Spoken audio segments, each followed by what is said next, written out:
Título del libro: Las luces de septiembre. Autor: Carlos Ruiz Zafón. Editorial: Lectulandia. Narrado por Yarit Emanuel Romero Guzmán. Capítulo 7, parte 2. Un camino de sombras. ¿Usted también ha visto las marcas? ¿Qué marcas? Dorian le relató sus temores e inquietud respecto a aquella extraña presencia que intuía en el bosque. Al principio creía que no sería capaz, pero Lazarus inspiraba tranquilidad y la confianza necesaria para que su lengua se soltara. Mientras el muchacho desgranaba su relato, Lazarus lo escuchaba con atención, pero sin ocultar cierta extrañeza e incluso alguna sonrisa ante los detalles fantásticos de recuento. Una supra, preguntó pronto Lazarus sobriamente. ¿No cree ni una palabra de lo que he dicho? Apuntó Dorian. No te creo, o intento creerte. Comprender que lo que me dices un tanto peculiar, dijo Lazarus. Pero usted también ha visto algo, por eso estaba en el bosque, ¿no es cierto? Lazarus sonrió. Sí, también me ha parecido ver algo, pero no puedo con tantos detalles como tú. Dorian me apuró su chocolate. ¿Más?, ofreció Lazarus. El chico asintió. La compañía de fabricantes de juguetes le resultaba agradable. La idea de compartir una taza de chocolate con él de la madrugada se le antojaba una experiencia excitante y educativa. Echando un vistazo al taller en el que lo encontraban, Dorian advirtió en una de las muchas mesas de trabajo una silueta poderosa y de gran envergadura, tendida bajo un manto que la cubría. ¿Está trabajando en algo nuevo? Lazarus asintió.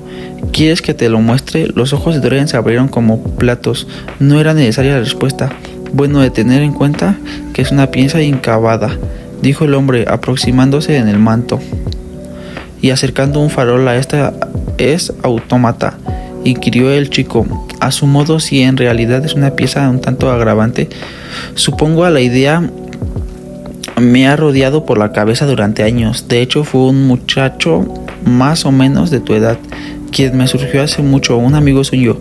Lazarus sonrió nostálgico. ¿Listo?, preguntó. Dorian asintió con la cabeza energéticamente. Lazarus retiró el velo que cubría las piezas y el chico, sobrecogido, dio un paso atrás. Es solo una máquina, Dorian no debe asustarse. Dorian contempló aquella poderosa silueta. Lazarus había forjado un ángel de metal, un coloso de casi 2 metros de altura, dotado de grandes alas. El rostro de acero brillaba cincelado bajo una capucha. Sus manos eran inmensas, capaces de rodear su cabeza con el puño. Lazarus tocó algún resorte en la base de la nuca y el ángel de la criatura mecánica abrió los ojos. Dos rubíes encendidos como cabrón ardientes estaban mirándolo a él. Dorian sintió que extrañas se le retorcían. Por favor, párenlo, suplicó. Lazarus advirtió la mirada aterrizadora del muchacho y apresuró cubrir nuevo al autómata. Dorian suspiró de alivio al perder de vista a aquel ángel demoníaco. Lo siento, dijo Lazarus, no debería habértelo mostrado. Es solo una máquina, Dorian Metal. No dejes que te apariencia te asuste. Es solo un juguete. El chico asintió sin convicción alguna. Lazarus se apresuró a servirle una nueva taza repleta de chocolate humeante. Dorian sorbió ruidosamente el líquido espeso y reconfortante. Bajo la atenta mirada del fabricante de juguetes, al apurar media taza, observó que Lazarus y ambos intercambiaron una sonrisa. «Menudo susto, preguntó el hombre. El chiquillo ría nervioso. Debe de pensar que soy una gallina. Al contrario, muy pocos se atreven a salir a investigar por el bosque después de que haya pasado lo de Hannah». ¿Qué cree que usted que pasó? Lazarus se encogió de hombros. Es difícil decir. Supongo que tendremos que esperar que la policía acabe su investigación. Sí, pero si realmente hay algo en el bosque, insistió Dorian. La sombra. Dorian asintió gravemente. ¿Has oído escuchar alguna vez de Doppelganger?, preguntó Lazarus. El muchacho negó. Lazarus le observó de reojo. Es un término alemán, explicó. Se usa para describir a la sombra de una persona que por algún motivo se ha desprendido de su dueño.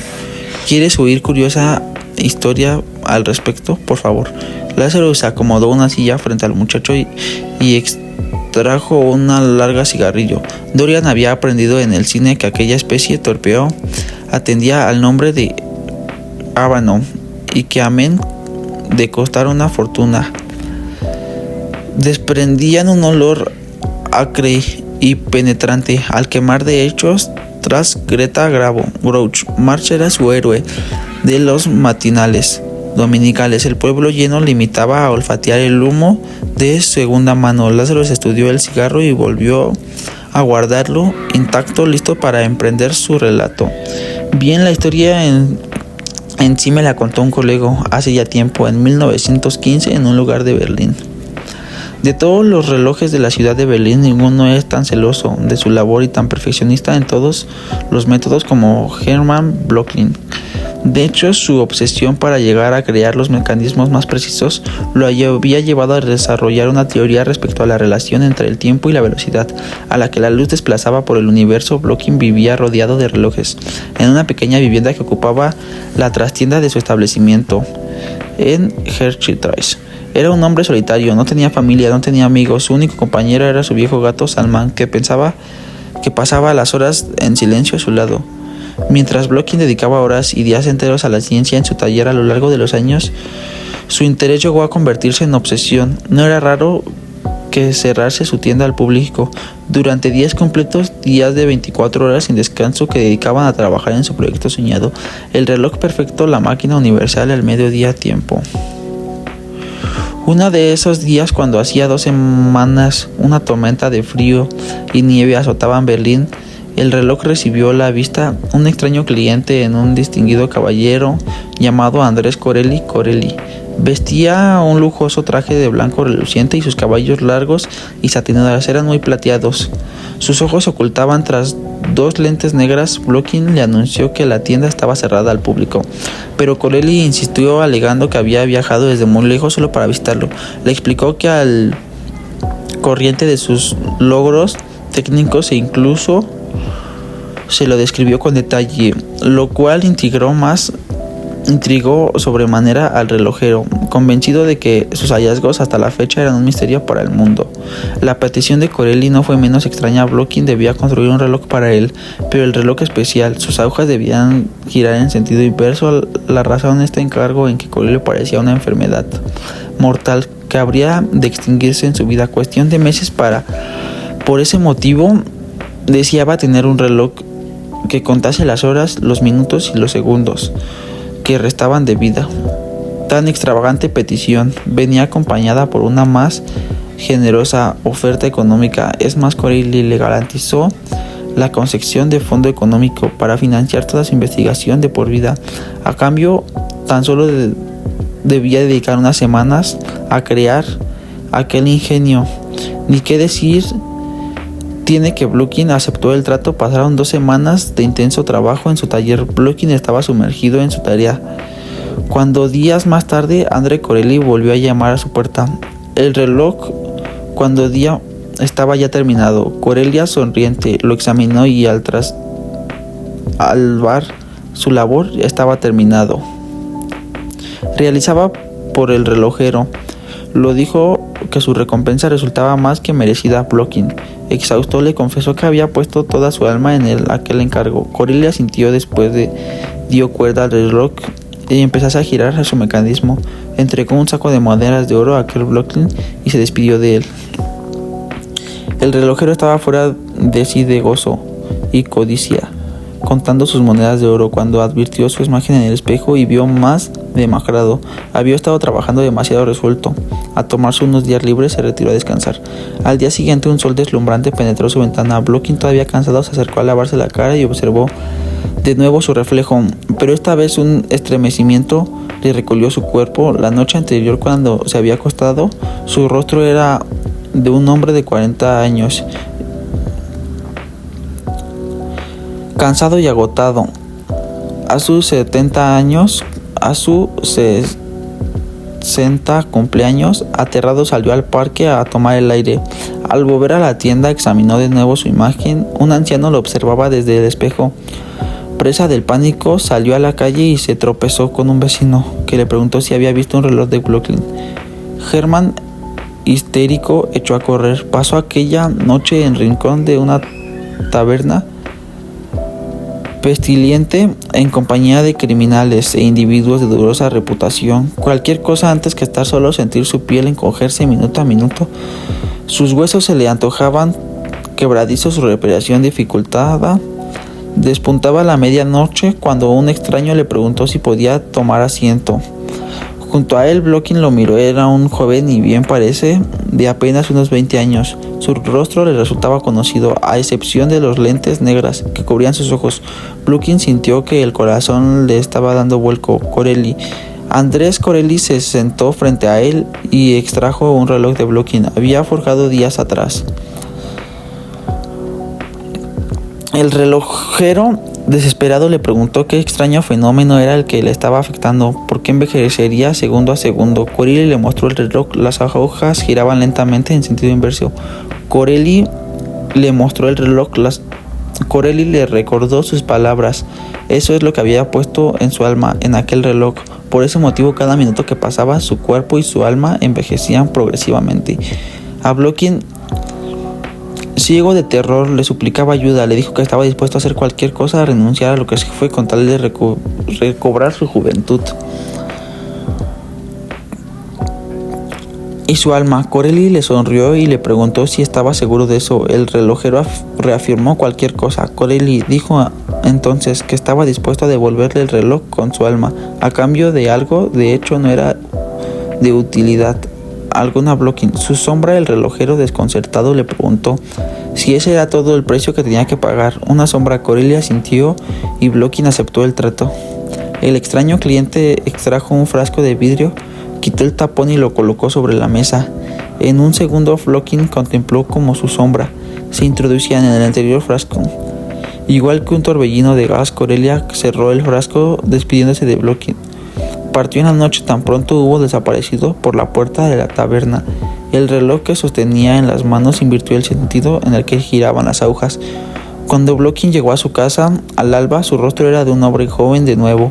El relojero suspiró con alivio, pero a otra sorpresa. Lo estaba esperando aún Salman, su gato. No aparecía por ninguna parte. Lo buscó por toda la casa y cuando finalmente dio con él, una sensación de horror invadió. El animal pendía por el cuello de un cable unido a una lámpara de su taller. Su mesa de trabajo estaba derribada y sus herramientas esparcidas por la sala. Se diría que un tornado había pasado por aquel lugar. Todo estaba destrozado, pero había aún más marcas en las paredes. Alguien había escrito torpemente sobre los muros una palabra incomprensible. El relojero estudió aquel trazo obsceno y tardó más de un minuto en comprender su significado. Era su propio nombre invertido, Nikolkov. Blokhin, una voz susurrada a su espalda, y cuando Blokhin se envolvió enfrentando a su oscuro reflejo de sí mismo, un espejismo diabólico de su propio, entonces el relojero comprendió. Era su sombra quien lo observaba, su propia sombra. Desafiante trató atraparla, pero la sombra rió como una hiena y se esparció por los muros de Blokhin. Estremecido, vio con una sombra hacía entonces un largo cuchillo y huía por la puerta, perdiéndose en la penumbre. El primer crimen de Heinrich Sarr tuvo lugar aquella misma noche. Varios testigos declararon haber visto al relojero de Blokhin acuchillar a sangre fría a aquel soldado que paseaba en la madrugada por el callejón. A policía le aprendió y le sometió a un largo interrogatorio. Anoche, nuevas muertes tuvieron lugar. La gente empezó a hablar de Blokhin, trató de explicar a las autoridades lo que estaba sucediendo, pero nadie quiso escuchar. Los periódicos especulaban con la misteriosa posibilidad de un asesino que conseguía noche tras noche escapar de su celda de máxima seguridad para perpetrar los más espantosos crímenes que recordaba la ciudad de Berlín. El terror de la sombra de Berlín duró 25 días exactamente. El final de aquel extraño caso, tan inesperada e inexplicable como su inicio en la madrugada de aquel 12 de enero de 1916, la sombra de Hermann Blokhin se introdujo en la técnica de prisión de policía secreta. Un centinela que montaba guardia junto a la celda, junto que había visto a Blokhin forcejear con una sombra y que en un momento de refrigeria el relojero había apuñalado a la sombra al amanecer. El cambio de la guardia. Entró Blokhin, muerto en su celda con una herida en el corazón. Día más tarde desconoció al llamado Andrés Corelli. Se ofreció a pagar los gastos del entierro a la forza comunidad del cemento. Entonces este sería tu ángel de la guarda para proteger las sombras. Lázaro se escoltó a Dorian a través del bosque hasta la casa del cabo, mientras le explicó misterios y técnicas de fabricantes de autómatas y mecanismos, cuya complejidad el ingenio le parecía primos hermanos de la magia. Lázaro parecía saberlo todo, ya tenía respuesta para al cuestiones más rebuscada y tramposa. No había modo de pillarlo. Al llegar al extremo del bosque, Dorian estaba fascinado y orgulloso con su nuevo amigo. «Recuerda nuestro pacto, susurró Lazarus. «No más extorsiones nocturnas». Dorian negó con la cabeza y salió rumbo a la casa del fabricante de juguetes. Esperó afuera y no se retiró hasta que el chico hubo llegado a habitaciones y lo saludó desde la ventana. Lázaro le devolvió el saludo interno de 9 en las sombras en el bosque. Teniendo en la cama, Dorian llevaba todavía la sonrisa pegada en el rostro. Todas sus preocupaciones y angustias parecían haberse evaporado. Había regalado Lazarus era una pieza perfecta de una belleza sobrenatural. La complejidad del mecanismo traía ecos de una ciencia misteriosa y cautivadora. Dorian dejó la figura en el suelo al pie derecho y apagó la luz. Lazarus era un genio. Esa era la palabra. Dorian había ido 2 veces y siempre le sorprendía que se emplease tanto cuando en la realidad había conocido un verdadero genio y además era su amigo. El entusiasmado día pasó a un sueño irresistible. Dorian se rindió a la fatiga y dejó que su mente lo llevase a una aventura donde el heredero de la ciencia de Lazarus inventaba una máquina que atrapaba sombras y liberaba el mundo de una siniestra organización maléfica. Dorian dormía ya sin previo aviso. La figura empezó a desplegar sus alas lentamente. El ángel metálico ladeó la cabeza y alzó un brazo. Sus ojos negros, 2 lágrimas de obsidiana, brillaban en la penumbra.